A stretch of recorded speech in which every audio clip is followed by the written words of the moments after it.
And I look at the whole religious scene today, and all I see are the inventions and ministries of man and flesh. It's mostly powerless.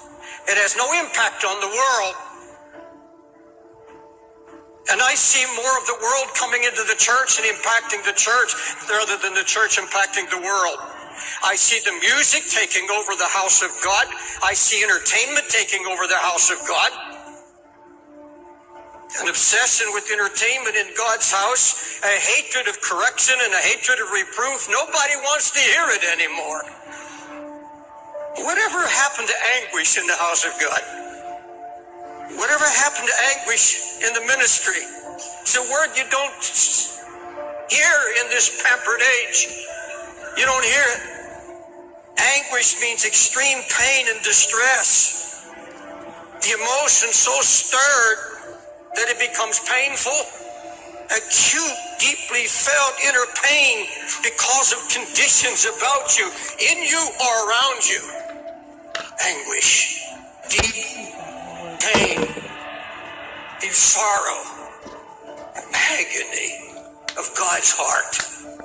We've held on to our religious rhetoric and our revival talk, but we've become so passive.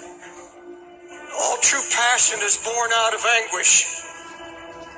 All true passion for Christ comes out of a baptism of anguish.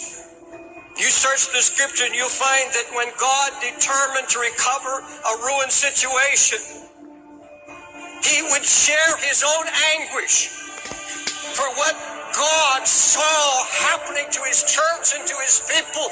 And he would find a praying man and he would take that man and literally baptize him in anguish. You find it in the book of Nehemiah. Jerusalem is in ruins. How is God going to deal with this? How is God going to restore the ruin? Now folks, look at me. Nehemiah was not a preacher. He was a career man. But this was a praying man.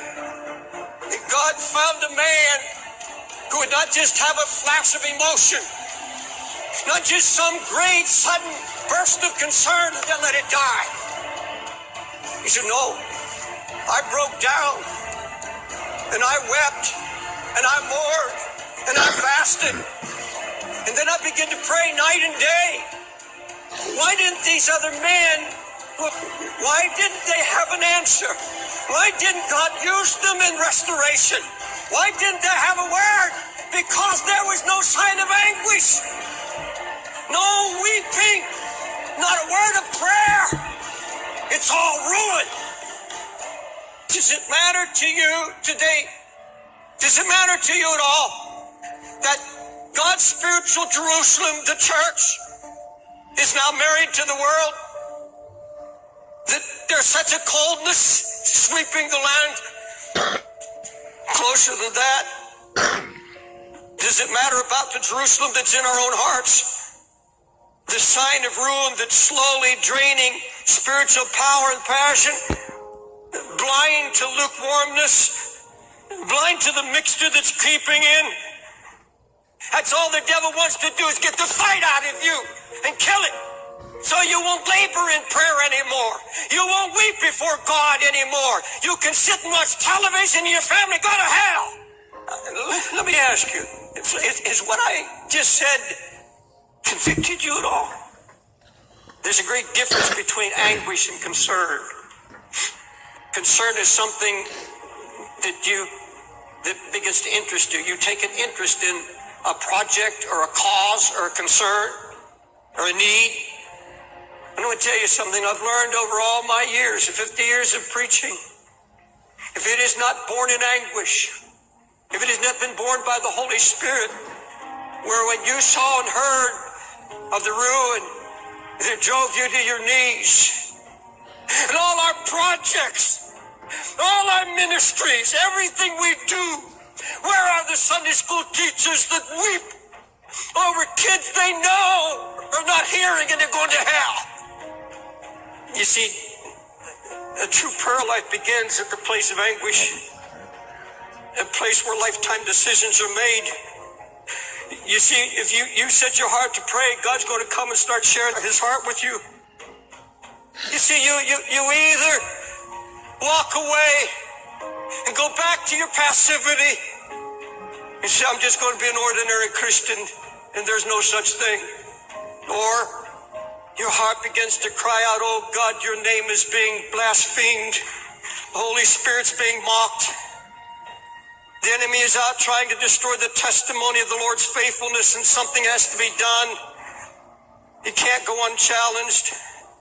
There's going to be no renewal, no revival, no awakening until we're willing to let him once again break us. Folks, it's getting late and it's getting serious. Please don't tell me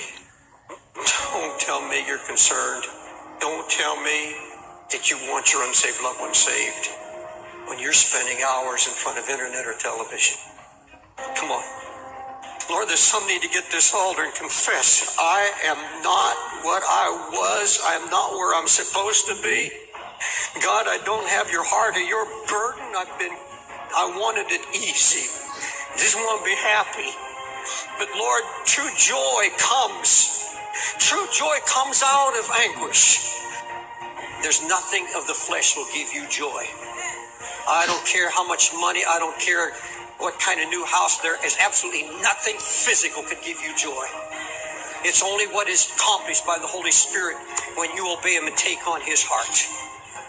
Build the walls around your family. Build the walls around your own heart. Make you strong and impregnable against the enemy.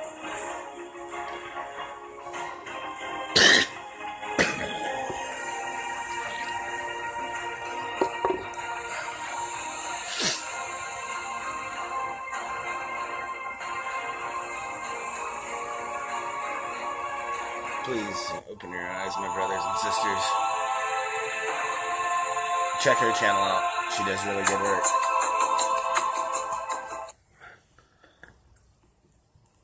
This is where we're at right now. It's sad, but more than anything, thank God for your chance to celebrate today.